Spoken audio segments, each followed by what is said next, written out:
Bismillahirrahmanirrahim. Assalamu alaykum warahmatullahi wabarakatuh. Daawadayaal kulanti wanaagsan meel kasta oo joogtaan ku soo dhawaada barnaamij laga hadli doono magaalada Gaza. Dagaalada soconaya xaaladda magaaladaas sida ay tahay. Dadkii faraha badnaa ee shalay lagu laayay caruurtii badneed ay ku geeriyooday. Wasiirka difaaca Israa'iil oo hambaliyay duuliyaashii fuliya xasuuqii shalay ka dhacay magaalada Gaza qayb ka mid ah ee lagu dilay in ka badan 80 caruur ah. Maanta dagaalada culus ee soconaya meelaha ugu xoogan ee dagaalada iyo duqeymo ay ka dhacayaan sidoo kale caalamka qayb ka mid ah baaqyada laga jeediyay iyo waxyaabaha ka soo baxaya Pakistan xisbigii Imran Khan oo qatar weyn ku jira la doonayo in dalka laga mamnuuco sida kooxda Ikhwaanul Muslimiin looga mamnuucay dalka Masar iyo qaybo badan oo Carabta ka mid ah ku soo dhawaada daawadayaal caalami 24 haddaad nagu cusub tahay YouTube-keena iyo Facebook page-keena ku soo biir haddaad hore noola joogtana fiidiyoga noo share garee like-na noo saar.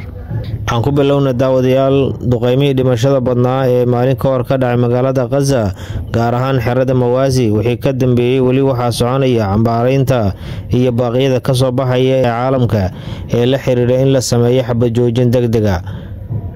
marka laga yimaado baaqyadaasi waxaa sidoo kale soconaya duqeymihii arxan la'aanta ciidanka Israa'iil ay ka fulinayaan qaybo ka mid ah magaalada Gaza. maantana waxaa la sheegay dagaalo xoogan iyo duqeymo inay ka socdaan qaybo badan magaalada ka mid ah.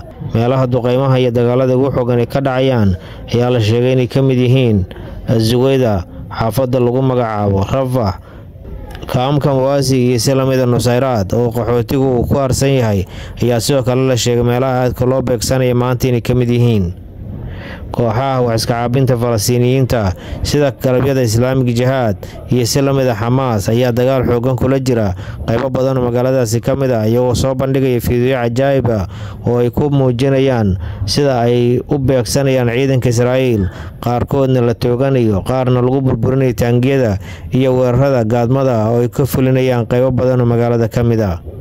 maanta sidoo kale waxaa la sheegay diyaaradaha Israa'iil inay duqeeyeen iskuul ku yaala magaalada Gaza oo hay'adda qaxootiga Falastiiniyiinta u qaabilsan qaramada midoobay ay lahayd halkaas oo dad badan ay gabaad ka dhigteen kuna geeriyoodeen in ka badan 17 qofood sidoo kale 80 qofood in ka badan ay halkaas ku dhaawacmeen. hay'adda UNRWA waxay soo bandhigtay burburka xoogan ee soo gaaray xaruntoodii waxayna sheegeen in xaruntoodii guud ahaan la burburiyay ciidanka Israa'iilna ay baabasheen.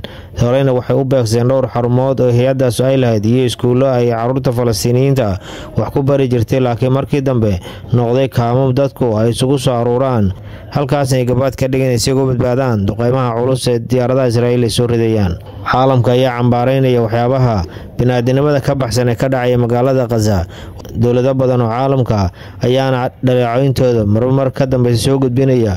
waxaa ugu dambeeyay oo warbaahintu ay soo xiganaysaa madaxweynaha dalka Brazil Luiz Lula da Silva kaasoo sheegay inay yihiin wax indhaha laga qarsan karin waxa ka dhacay magaalada Gaza sidoo kale tan loo baahan yahay xabad joojin degdeg ah. sidoo kale dalka Japan shacabka Jabaaniiska ayaa isku soo baxay kuwaasoo dhigaya banaanbax ay ku taageerayaan Falastiiniyiinta kuna codsanayaan xabad joojin degdeg ah.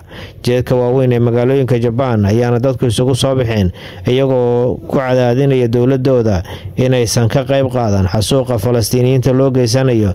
dowlado badan oo caalamka oo reer galbeedka xulafadooda ay ka mid yihiin ayaa hubka dadkaasi lagu laynayo markaas ayagu siinaya. sidoo kale dhanka Lubnaan waxaa la sheegay diyaaradaha Israa'iil magaalo ku taala koonfurta Lubnaan inay weerar ku qaadeen halkaasna ay duqeymo ka geysteen.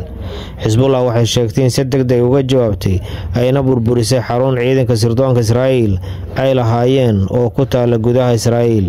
tan iyo Oktoobar 7 markii uu bilowday dagaalka magaalada Gaza. Hezbollah dagaalka ay ku soo biirtay iyadoo burburisay xarumo badan oo Israa'iil ay lahayd oo xuduudka ku taadsan. sidaas la mid ah waxaa la sheegay in dagaaladaasi ay soconayeen 543 qofood oo Lubnaaniis ah in lagu dilo duqeymaha Israa'iil. dhanka Lubnaanna waxaa la sheegay duqeymaha ka imaanaya Israa'iil soo gaaraya si warbaahintu ay sheegayaan Israa'iil ay qaran tahay 22 qofood oo Israa'iiliyiin lagu dilay. dhanka Pakistan haddaan aadnana waxaa la sheegay in dowladda dalka Pakistan ka jirta ay qorsheynayso inay meesha ka saarta mamnuucdana xisbiga lagu hogaamiyo ra'iisul wasaarihii hore ee dalka Pakistan Imran Khan.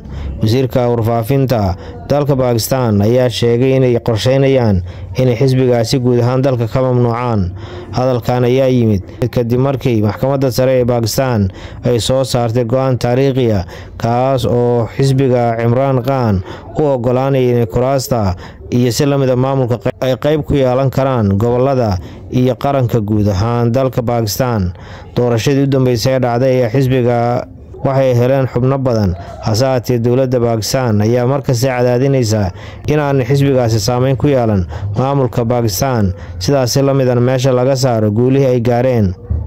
hadda waxay qorsheynayaan xisbigaasi dhammaantiis ay sharci darro ka dhigaan, hase ahaatee markasta maxkamadda sare ee Pakistan waa maxkamad loo arki karo inay ka madax bannaan tahay faragelinta reer galbeedka ee dowladda Pakistan saameynta xooggan ku leh. daawadayaal intaas ayaan barnaamijkeena ku soo koobaya.